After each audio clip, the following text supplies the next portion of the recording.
ENCOR Section 17 Summary Challenge, Wireless Access Point Operation. What are 4 AP discovery methods to locate a WLC? Okay, so the first one I think is the locally stored IP address. This can be, I guess, manually configured or learned previously. Then another one is a network broadcast. So the access point would send a broadcast over the network just to discover any available wireless controllers. Then there is DHCP option 43, and I think it's called vendor option, right? But this option basically can extend DHCP functionality. So when the access point comes online, connects to the network and receives its IP configuration over DHCP protocol. Along with this configuration, it also receives the IP addresses of its WLCs, right? And I remember even that these IP addresses, they come in form of TLV, like type length value, and the type would be, I don't remember, but length would be 4 multiplied by the number of IP addresses, and then the value will be basically just binary IP addresses bound together. Okay, and one more is DNS resolution. There is a specific domain name which an access point can ask for, and this domain name to be resolved, right? And then when the request for this specific domain name is received by the DNS server can be configured to respond with the IP addresses of wireless LAN controllers. Place the AP join steps in the correct order. Okay, so we have 4 steps overall. Let's see. The AP will associate with the master controller. The AP will associate with the least loaded, with the primary, and then secondary. So I think it will first associate with the primary controller, then it will associate with the secondary controller. So because these are configured for this access point, and master is the primary is the most preferred, then the secondary, and then even tertiary can be configured, but tertiary is not on this list. And then it will connect to the master controller. As far as I recall, master controller is kind of master for all network for access points which have not been provisioned yet. So if you bring in like a totally blank access point to your network, it will work in a way that it would associate with the master controller, right? And then once it associates with the master controller, it kind of learns the configurations and how things are done in this specific network from the perspective of AP configuration. And then after next reboot, for example, it will then be associating with primary, secondary, and tertiary. However, if there is no primary or secondary available, there is no master controller configured in the network, the final resort is the AP will associate with any controller, and it will select just based by load. And the load, I think, is measured in percentage of the overall WLC capacity. It would be great to have a lab on this in the course, but there is none. How often is the hello heartbeat packet sent from an AP to its controller? It is sent every 30 seconds, which matches the hello timer for a RIP protocol. That somehow helped me to remember this value. Doesn't have to match, just just for mnemonics, 30 seconds is the timer.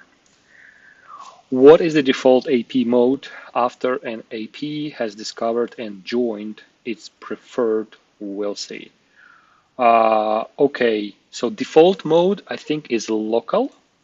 And I do not necessarily understand why it's called local, but this is kind of normal access point operation, right? Uh, it, it, it does not mean standalone. It means it normally talks with will see and functions pretty much normally. The first ever explanation you hear about how like wireless controllers work with APs, that's exactly what local is, right? Flex Connect, I think, has to be configured additionally somehow. Bridge definitely has to be configured. And this is something like Office extension, AP. This is for teleworkers, even a specific sub option of Flex Connect. Flex Connect.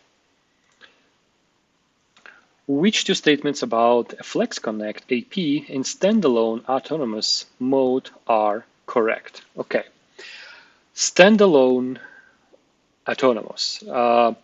So there is connected versus standalone, and standalone happens when the communication with wireless controller is disrupted. Okay, so the whole idea of Flex Connect is it is for remote branches and remote locations where you have an access point, but you do not have a wireless controller there. And then access point works with the centrally located wireless controller over wide area network. Okay, so in this wide area network, connection can be disrupted, and then this access point goes into standalone mode, and it can be even configured to be kind of autonomous or behave differently, right? So, and in autonomous mode, authentication is done by AP, I think. It cannot be done by the WLC because it's not available. Locally switched traffic remains up, and this is correct. So whatever communication is provided locally within this remote location, like a branch office by this access point, this will keep working. Centrally switched traffic remains up, not correct, because there is no link available to the central location, and existing web auth clients are disassociated. This is also not correct. I think this would be correct for standalone, and I forgot how it's called, but standalone another option. So when access point behaves in a way that if there is no communication with the central, we'll see it will just shut down local wireless LAN or the specific SSID. Okay, so these two options I think are fine. Which Flex Connect state is described as centralized authentication is down and traffic is locally switched? Okay, so then it's authentication down and local switching. I think that's the operational state, which can be achieved by the configuration of, I could not recall in the previous question, when it is when the one link fails, and the access point is configured to standalone, but it is not configured to authenticate locally. Okay, so that's the difference. Centralized authentication remains because center basically is not available, it's not reachable. It will continue switch traffic locally, but it will eventually run, well, the client sessions will eventually time out and disconnect. But this may be, minutes or maybe even hours, I don't know. Which statement correctly describes wireless bridges? Okay, wireless bridges have a typical range of 2,500 feet. I operate in metric, so how much is that? Is it like about a kilometer? Probably this is not the correct answer. Kilometer. Well, I mean, it could be, right? I remember what was said in the course that it can operate within the range of a couple miles, something like that. So could be a valid option. Let's check others. Maybe there is one better. Wireless bridges support point-to-point topology only and not point-to-multipoint. This is not correct. They support both topologies. Wireless bridges have switching capability only and not routing. Well, I guess they can also be routed. I cannot recall this from the course, but I think why not? They can also route possibly. And wireless bridges link uh, two networks only and do not communicate with Wi-Fi clients. This is also not correct. They can work in so-called hybrid mode when the access point works at the same time as a wireless bridge connecting two pieces of wired network together, as well as serving Wi-Fi clients. So I guess 2,500 feet it is, right? Which statement about AWPP is false? Okay, I happen to remember that AWPP is the protocol which basically routes traffic. However, I guess it's layer two, kind of switching or routing.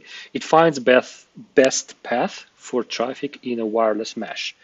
Is it um, adaptive wireless path protocol or something like that? I may be uh, a bit wrong on that, but anyway, AWPP shares the AP radio with wireless clients. No, there is no need for a special protocol for that. Basically, wireless clients work with AWP. Access point just enables wireless clients to connect. There is no need for special protocol. AWPP finds the best path from all maps to the rep of the network. Yes, I think this is the correct answer. And map here stands for mesh access point, and rep stands for root access point. In a mesh wireless network, root access points are kind of edge. They are on the edge of the wireless network, and they are connected to wired infrastructure. Maps are not connected to wired infrastructure. AWPP chooses best path based upon SNR and hop value. Well, this is also correct. Okay. AWPP chooses best path based upon SNR and hop value. Also, I recall this being said in the course that signal noise ratio and hop value is used for as a metric for this. So I do not see any issue with this statement at all. It's very simple and very straightforward. Here, there might be some obscure details which I haven't been able to pick up right away. The best path for all maps to the rep of the network. Well, I guess maybe it's not just from all maps to the rep, but maybe from rep to rep and pretty much everywhere across. Well, I guess that's how and that's why this statement is better. And then finally, I hope this is obviously incorrect. AWPP paths can change in response to traffic loads, radio conditions, or traffic prioritization. Well, and finally, I'm seeing where I'm struggling and why I'm struggling, because I did not read the question correctly. The question is, which statement about AWPP is false? And I do not need to invent anything, because this statement, and this statement, they are all correct. And the only incorrect statement, the false statement here, is this protocol shares the AP radio with wireless clients. I just misread the question from the beginning and got a bit confused. Anyway, this is the correct option here. Okay, so that hasn't been ideal. I will review and get back with the correction. Okay, so this is the question where I got mistaken, and I have chosen the option of wireless bridges have a typical range of 2,500 feet. And this is not correct. I have checked 2,500 feet is something about 760 meters, which is not that great distance, right? And I think it's a good distance for a wireless bridge. However, the course says that wireless bridges operate on a like few miles basis. Okay, could be any distance, I guess. I think this is still kind of okay option for a wireless bridge in terms of the distance. However, this option wireless bridges have switching capability only and not routing. This I have missed completely, right? And the course clearly states that wireless bridges, they operate on layer 2. They do not operate on layer 3. I don't know how I imagined that, because I even have clear understanding or somewhat clear understanding in my mind how wireless bridges operate in terms of the addressing, right? Because in 802.11 frame header, there are 4 addresses, right? And these 4 addresses are not utilized, not utilized fully in any of the mode except for the wireless bridge, right? Because these 4 addresses are only used, these 4 fields are only used when when the AP operates as a wireless bridge, because they are used in a way that one is the MAC address of the origin of the source of the communication. Another one, the destination address, is the address of the destination. So like one source, one destination. But because there is a wireless bridge in the middle, it will also record the MAC addresses of the both bridges in other 2 addresses, right? So I think it's a transmitter and receiver there. So in this way, all 4 addresses are utilized. So makes sense. This option definitely much better than the first one.